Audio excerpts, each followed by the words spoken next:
Okay students, तो जैसा कि आप जानते हैं अभी तक हम 10th की क्लास के मैथ और बेसिक मैथ स्टार्ट किए थे और साइंस भी स्टार्ट कर दिए थे। आज हम 11th की भी स्टार्ट कर रहे हैं, फिजिक्स।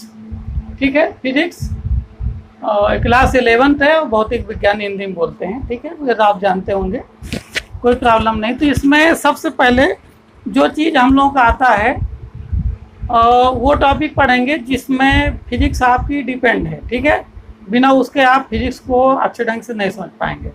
तो उसका नाम है physical quantity. Physical quantity and units. Okay, हम आज क्वांटिटी और यूनिट की चर्चा करेंगे और अच्छे ढंग से समझने का प्रयास करेंगे। ओके स्टूडेंट, तो पहला नंबर आता है कि ये फिजिकल क्वांटिटी क्या है, क्वांटिटी और यूनिट क्या है। तो क्वांटिटी के बारे में ये है कि अगर हम थोड़ा सा इधर मतलब टॉपिक से हट कर अगर बात करें तो मान लीजिए हम कोई सामान खरीदने जाते, चाहे वो कपड़ा खरीदने हो, चाहे सब्जी खरीदने हो जाना हो, या कोई अन्य चीज़ खरीदने जाते हैं, या कोई चीज़ पूछते हैं कभी कि जैसे मान लीजिए कपड़े की दुकान में गए और कपड़ा लेना है, मान लीजिए शर्ट का। तो शर्ट का जब वो कपड़ा देता है तो वो नापता है, यानी मेजर करता है। तो किस चीज़ को मेजर करता है? तो किसी न किसी चीज़ को मेजर करता है कपड़े की, और किसी चीज़ से मेजर करता है। तो जिस चीज़ को मेजर करता है वो होता है आपकी क्वांटिटी। तो मेजर वो क्या करता है? लेंथ, कपड़े की लेंथ को मेजर करता है, या तो बिट्स को मेजर करेगा या तो हाइट को। लेकिन जब हम कपड़ा लेते हैं तो वहाँ वो कपड़े की लेंथ में मेजर करता है, लेंथ को मेजर करता है। और किस में मेजर करता है? मीटर में। किस में मेजर करता है वो? मीटर में। तो लेंथ क्या हो जाती है आपकी? क्वांटिटी। और मीटर क्या हो जाती है आपकी? यूनिट। अब इसी आधार पर आप समझने की अगर कोशिश करें, मान लीजिए सब्जी लेने गए तो आप आलू मान लीजिए खरीद रहे हैं, तो आलू को वो किस मतलब किस आलू की किस चीज़ को मेजर करता है और किस में मेजर करता है? तो आलू के मास को, यानी वजन को, यानी द्रव्यमान को वो मेजर करता है, तो वो क्वांटिटी हो गई। और किस में मेजर करता है? किलोग्राम में, है ना। तो किलोग्राम क्या हो जाएगा? उस वजन की, अर्थात जो आपका मास होगा उसका, आलू का, वो यूनिट हो जाएगी क्या? किलोग्राम। किलोग्राम में मेजर करता है मास को आलू के, तो ये हो जाएगी आपकी यूनिट। यानी अगर थोड़ा थोड़ा मोटे मोटे रूप में अगर कहे कि जब हम किसी चीज को उसकी जिस चीज में मेजर करते हैं, है ना, तो उसे हम कहते हैं यूनिट। और जिस चीज को मेजर करते हैं उसे कहते हैं क्वांटिटी। किसी भी चीज को, उसकी जिस चीज को मेजर करते हैं, जिस चीज को मेजर करते हैं, जैसे आलू के मास को मेजर करते हैं, कपड़े के लेंथ को मेजर करते हैं, ऐसे ही मान लीजिए बहुत सारी चीज़ें हैं। जैसे मान लीजिए हम अगर के किसी दीवार की मोटाई कितनी है, तो मोटाई को मेजर कर रहे हैं, दीवार की मोटाई को। ये इस मकान की हाइट कितनी है, तो मकान की हाइट को मेजर कर रहे हैं। तो जिस चीज़ को मेजर करते हैं उसे हम क्वांटिटी कहते हैं, यानी राशियां कहते हैं। और उस राशि को जिसके द्वारा मेजर करते हैं उसको हम उस राशि का मात्रक अर्थात यूनिट कहते हैं। अब अगर इंग्लिश में डेफिनेशन अगर हम दें क्वांटिटी की, इसकी क्वांटिटी की अगर डेफिनेशन हम दें तो क्या हो जाएगी? The quantity that can be measured is called physical quantity. The quantity that can be measured, the quantity that can be measured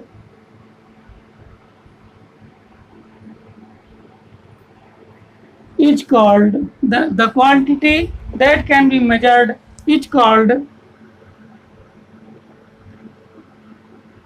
physical quantity. Okay, physical quantity definition है, हिंदी में बता दी, आपको अंग्रेजी में बता दी।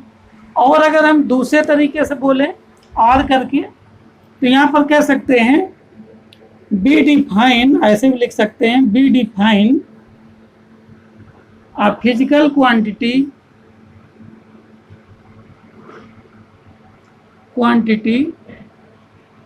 either, यहाँ पर physical quantity either by specifying how it is measured from other measurements। ठीक है स्टूडेंट, ये भी लिख सकते हैं, या हम यहाँ पर ये भी कह सकते हैं be define a physical quantity, either लिख दिया ना हमने, तो यहाँ पर एक चीज और जोड़ देंगे, आइदर बाय स्पेसिफाइंग, और यहाँ पर जोड़ देंगे और स्टेटिंग, ये हम कहेंगे यहाँ पर are stating how it is measured की जगह लिख सकते हैं और कैलकुलेटेड, क्या लिख सकते हैं, कैलकुलेटेड फ्रॉम अदर मेजरमेंट्स। इस प्रकार भी हम डेफिनेशन दे सकते हैं, कोई दिक्कत नहीं है, बहुत ही आसानी से आप कर सकते हैं। मतलब जिस चीज़ को हम मेजर करते हैं उसी को क्या कहते हैं, फिजिकल क्वांटिटी। तो दो प्रकार की डेफिनेशन है, पहली है the quantity that can be measured is called physical quantity, and second one is we define a physical quantity either by specifying or stating how it is measured or calculated from other measurements। ठीक है, या single भी दे सकते हो, physical quantity by specifying how it is measured from other measurements।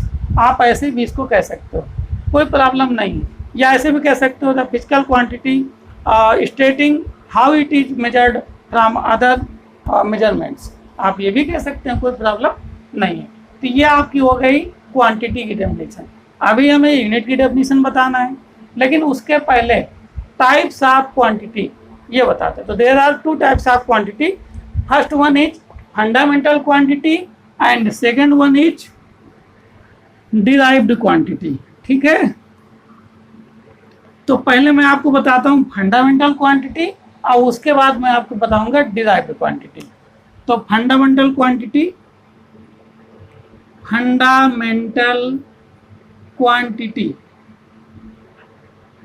ये क्या होती है आपकी, तो those quantities does not depend on each other, है ना, those quantity does not depends each other is called fundamental quantity. ये भी कह सकते हैं इंडिपेंडेंट क्वांटिटी आर कॉल्ड, या independent quantities are called fundamental quantity.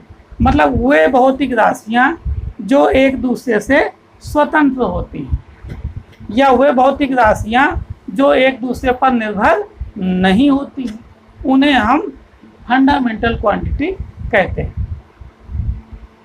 ठीक है, और इसको हिंदी में क्या कहते हैं, फंडामेंटल को व्युत्पन्न राशियां और हाँ मूल राशियां, इसको कहते हैं हिंदी में मूल राशियां। ठीक है, फंडामेंटल क्वांटिटी का मतलब मूल राशियां। तो डेफिनेशन हो जाएगी, वे भौतिक राशियां जो एक दूसरे पर निर्भर नहीं होती हैं उन्हें हम मूल राशियां कहते हैं। या इसकी डेफिनेशन अंग्रेजी में अगर लिख दें, those quantities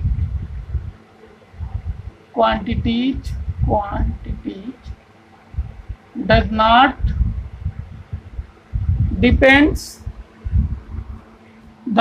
depends each other, it's called fundamental quantities. या ये दूसरी डेफिनेशन भी दे सकते हैं, इंडिपेंडेंट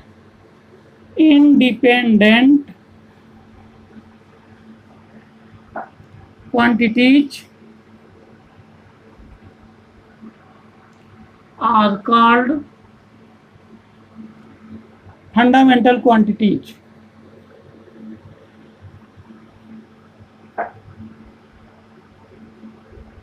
आया समझ में आपके? ये दोनों मैंने डेफिनेशन लिख दिया। अब एग्जांपल आपको बता देते हैं। एग्जांपल क्या? Fundamental quantities are 7। Fundamental quantity are 7। ठीक है, अब इनके नाम मैं लिख देता हूं। फर्स्ट ये है आपका लेंथ, LENGTH। सेकेंड है आपका मास, एंड थर्ड है आपका टाइम। फोर्थ है आपका electric current,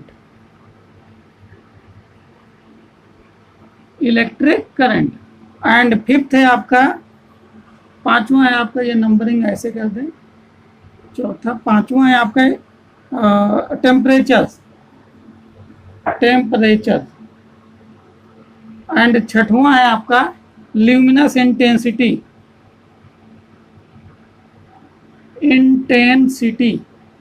Okay, and seventh is the amount of mass। ये केमिस्ट्री की दृष्टि से है 7 वाला। ठीक है, उसमें जो कंपाउंड होते हैं मोल के रूप में क्या करते हैं, मेजर करते हैं। ठीक, तो ये 7 फंडामेंटल क्वांटिटीज हैं आपकी। लेंथ है, मास है, टाइम है, इलेक्ट्रिक करंट है, टेम्परेचर है, luminous intensity and amount of substance. तो ये हो गया फंडामेंटल क्वांटिटी की डेफिनेशन एंड इसके जो टाइप्स हैं जितने भी हैं ये फंडामेंटल क्वांटिटी वो हो गए। अब इसके बाद नंबर आता है डिराइव्ड क्वांटिटीज, तो उसको भी पढ़ना है। तो डिराइव्ड क्वांटिटीज का मतलब होता है हिंदी में व्युत्पन्न राशियां। क्या होता है? व्युत्पन्न राशियां। डिराइव्ड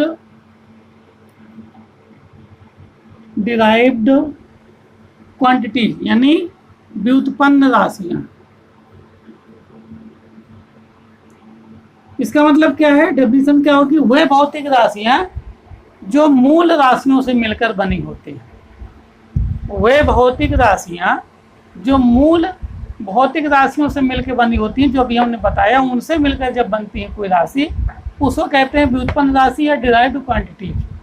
अगर अंग्रेजी में कहें those quantities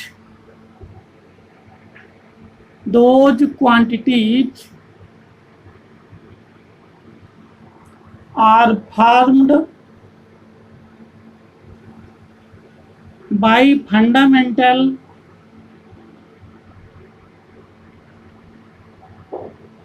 quantities are called derived quantities।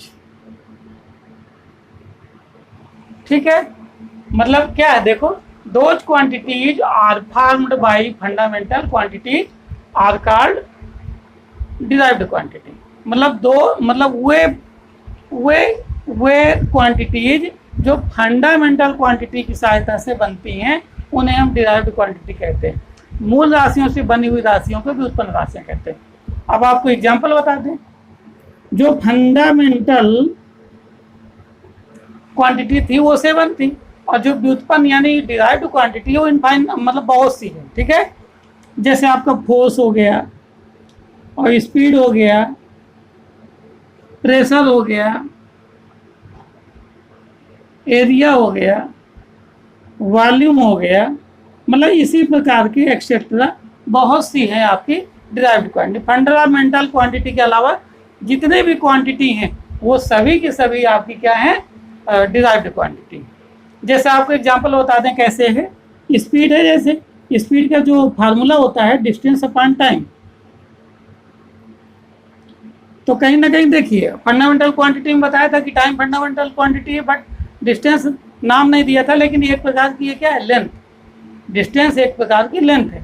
तो लेंथ अपॉन टाइम, और लेंथ भी और टाइम भी दोनों क्या है? Fundamental quantity. लेकिन उन दोनों को मिला करके रेशियो को क्या कह दिया गया? स्पीड। तो स्पीड इन दोनों फंडामेंटल क्वांटिटी से मिलकर बनी है, इसीलिए स्पीड को क्या कह गया? Derived quantity. ठीक है। अच्छा, अब इसके बाद तो फंडामेंटल क्वांटिटी हो गई, डिराइव्ड क्वांटिटी हो गई। अब हम लोग पढ़ेंगे यूनिट। What is unit? तो यूनिट की डेफिनेशन पहले क्या है? अरे जो भौतिक राशि जो होती है उसको जिस चीज के द्वारा मेजर करते हैं, मापते हैं, किसी भी भौतिक राशि को जिसके द्वारा मापते हैं उसी को हम यूनिट यानी मात्रक कहते हैं। हिंदी में क्या बोलते हैं? मात्रक। हिंदी में मात्रक बोलते हैं, ठीक है। मतलब किसी भौतिक राशि को जिसके द्वारा मापते हैं उसी को मात्रक कहते हैं। और डेफिनेशन इंग्लिश में क्या हो जाएगी? इन व्हिच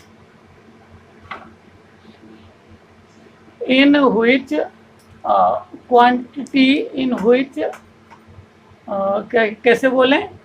अगर हम बोलें unit, in which quantity is measured, in which quantity is measured, MEASURED, ये कह देंगे। इन व्हिच यानी जिसमें, क्वांटिटी, क्वांटिटी जिसमें मेजर की जाती है उसी को हम यूनिट कहते हैं। In which quantity is measured is called unit, ठीक है। हिंदी में बता दिए कि भौतिक राशि जिसके द्वारा मापी जाती है उसी को हम मात्रक कहते हैं। In which quantity is measured is called unit. जिस प्रकार आपकी क्वांटिटी दो टाइप्स की थी उसी प्रकार की दो टाइप्स की आपकी यूनिट भी है। Types of unit, first one fundamental units,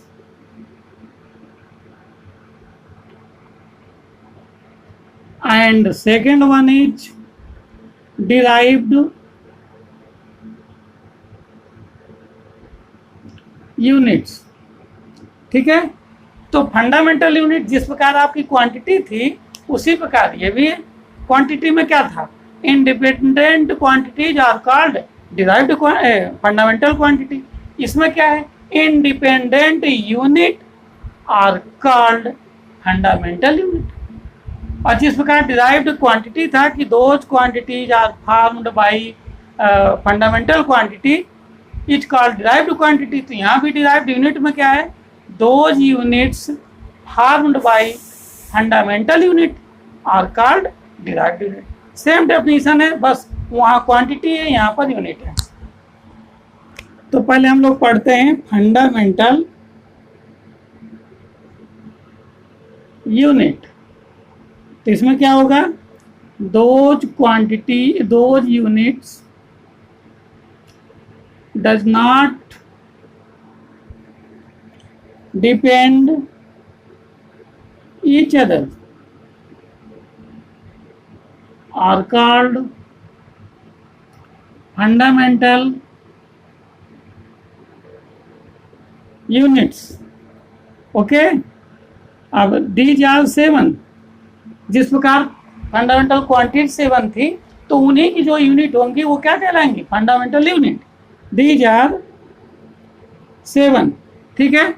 तो हम आपको यहाँ पर लिखते हैं, इसको हम रफ कर दें फिर आपको बता देते हैं।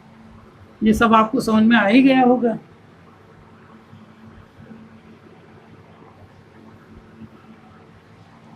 यहाँ पर हम लिखते हैं आपका fundamental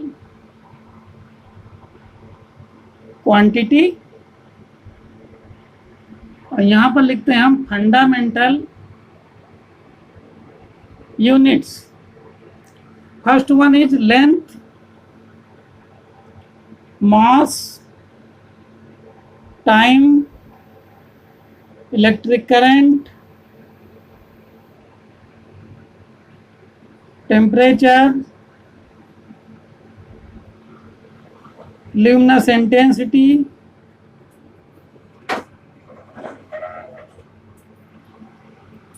and amount of mass।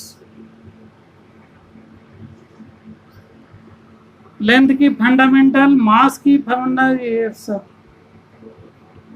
हाँ, तो लेंथ की फंडामेंटल यूनिट क्या होती है? मीटर। सिंबल है एम। मास का किलोग्राम यानी केजी। ठीक है स्टूडेंट, ये आपको समझना पड़ेगा। 1 2 3 4 5 6 7, और जितना अच्छे तरीके से आप इनको समझ लेंगे, फिजिक्स आपको उतने ही अच्छे ढंग से ज्यादा आएगी। टाइम की यूनिट सेकेंड, एस से डिनोट करते हैं, और इलेक्ट्रिक करंट एम्पियर, ए से डिनोट करते हैं। टेम्परेचर का सेंटीग्रेड, डिग्री सेंटीग्रेड, ठीक है। और ल्यूमिनस इंटेंसिटी का कैंडिला, CD, और अमाउंट ऑफ मास का होता है मोल, MOL से डिनोट करते हैं। ये आपकी फंडामेंटल क्वांटिटीज और उनकी फंडामेंटल यूनिट। ठीक है, ये 7 है। आपको हमेशा और हमेशा पता रहना चाहिए, कोई भी कभी पूछे आपको आना चाहिए। अगर आप ये नहीं बताते हो तो फिजिक्स में आपको 0 माना जाएगा, क्योंकि फिजिक्स इन्हीं यूनिट्स और क्वांटिटी पर ही पूरी डिपेंड है, और पूरी मैथ पर। ठीक है, तो अब हम आपको बता देंगे, ये फंडामेंटल यूनिट हो गए।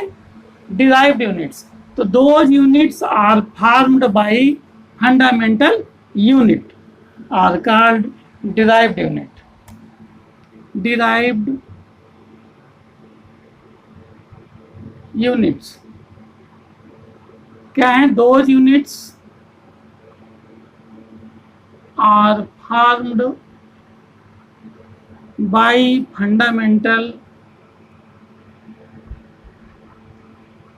units. Okay student, those units are formed by fundamental units are called, those units are formed by fundamental units are called derived units. Okay, ठीक है। अब इसका एग्जाम्पल हम आपको दे देते हैं। एग्जाम्पल क्या है? जैसे आपका न्यूटन है। क्या है? न्यूटन। ये किससे मिलके बना है? तो जो न्यूटन बना है, ये आपका बना हुआ है किलोग्राम मीटर पर सेकेंड स्क्वायर। डिटेल में नहीं जाएंगे, बस इतना बता दें कि किलोग्राम मीटर पर सेकेंड स्क्वायर को हम क्या कहते हैं? न्यूटन। तो Newton is the derived unit. और एक जूल का बता देते हैं, जूल को जे से डिनोट करते हैं, और kilogram metre square per second square, kilogram metre square per second, मतलब इसको हम कहते हैं जूल। ठीक है, तो ये जूल और न्यूटन क्या हो जाएंगी? आपकी फंडामेंटल यूनिट्स।